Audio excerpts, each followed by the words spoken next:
Pour modifier le contenu d'une page, tout d'abord, il faut accéder à l'administration de Squarespace. Et ensuite, une fois qu'on a notre menu ici à gauche, on va aller cliquer sur Page. Et on va aller sélectionner la page où on veut apporter une modification. Donc, disons, on va aller dans la page lingerie ici. Une fois dans la page, en mettant le curseur sur la zone qu'on souhaite éditer, on va avoir une boîte qui apparaît qui nous permet d'aller cliquer sur le bouton Éditer pour commencer à éditer le contenu.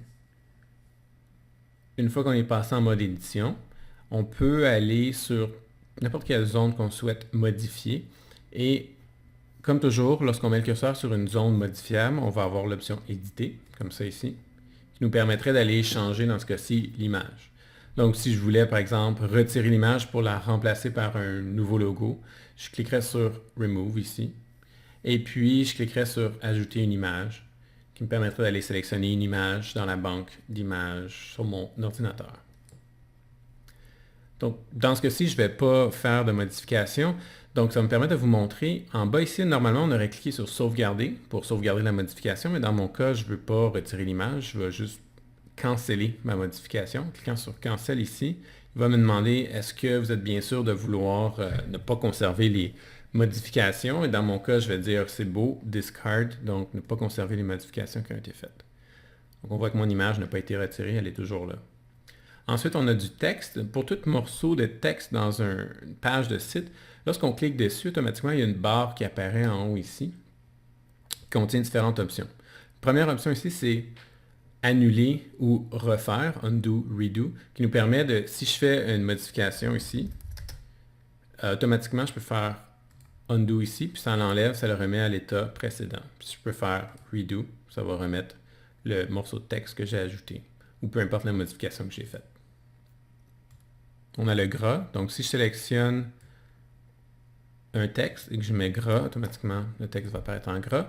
Même chose pour italique. Et ici, on a mettre un lien. Si je veux mettre un lien sur un texte, dans le fond, je dois sélectionner le texte comme ça ici. Je clique sur lien. Et là, à partir de ce moment-là, je vais pouvoir soit entrer l'adresse comme telle du lien, ou encore, si c'est un lien vers une autre page, je vais cliquer sur Content, contenu, et je vais aller sélectionner la page vers laquelle je veux faire un lien. Ce sont les pages du site qu'on va retrouver ici. Disons la page lingerie ici. Donc, maintenant, si je veux retirer le lien que je viens de faire, je peux mettre le curseur dessus et dire Remove, Edit pour le modifier. Dans mon cas ici, je vais simplement faire Remove pour le laisser comme il était. Ensuite, on a les options d'alignement de texte, soit à la gauche, au centre ou à la droite. Donc, par exemple, si je clique à droite, le bout de texte va se retrouver à droite. On va laisser ici à gauche. Ensuite, on a les différents formats de texte. Donc, par défaut, normal, c'est le format paragraphe qu'on retrouve partout dans le site. Heading 1, 2 et 3, ce sont pour des titres de page, donc, et des sous-titres et des sous-sous-titres. Quote, c'est quand on veut faire une citation quelconque. Dans le fond, si on a des citations dans le site web, toutes les citations vont avoir le même format. Ça va être professionnel, ça va être standard à travers le site. Code ici, c'est si jamais il y avait du code, non, c'est pas une option qui va être utilisée bien. Ensuite, on a les options liste à numéros, donc, et liste à puces.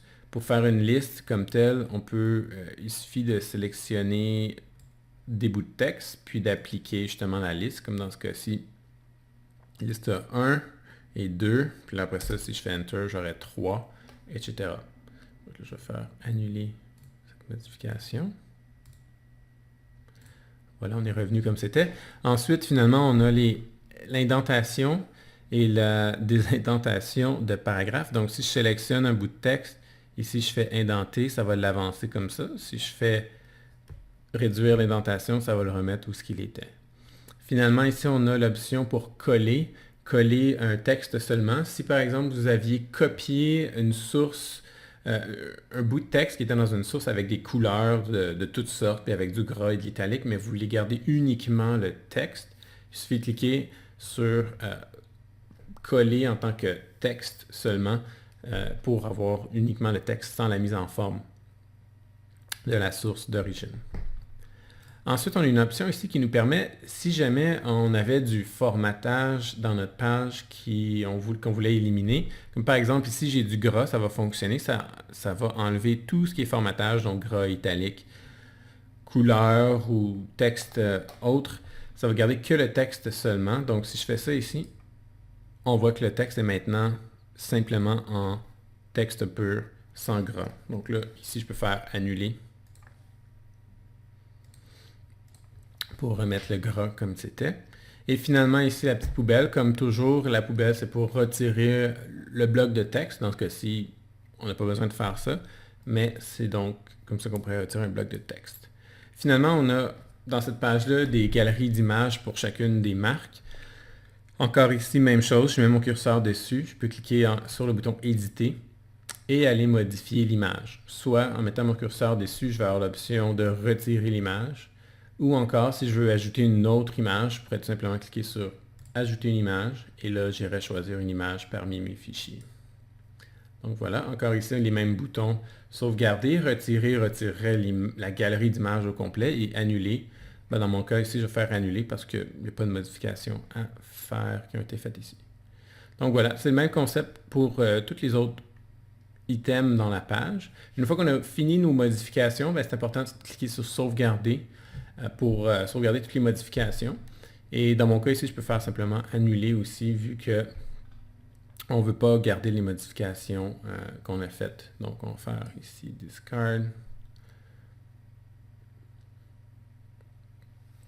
Puis on retourne au mode administration du site web. Et dernière chose à mentionner, on peut également éditer même les zones de pied de page. Donc si par exemple on voulait changer quoi que ce soit dans le pied de page qu'on a ici, même chose, on met le curseur, on a automatiquement une boîte qui permet d'éditer cette zone-là. On passe en mode édition. Et puis, je mets mon curseur, j'ai la barre encore ici qui apparaît. Je peux modifier mon texte. Et celui-là, ici, on voit que c'est un texte de type Heading 3, donc en tête 3 de sous-titres. Et même chose pour ça ici, c'est ce qui nous permet, avec les headings comme ça, d'avoir des textes du même format partout à travers le site. Donc voilà, puis on pourrait même éditer ici l'année, le titre, le numéro de téléphone, l'adresse, tout est modifiable. Alors voilà, c'est aussi simple que ça.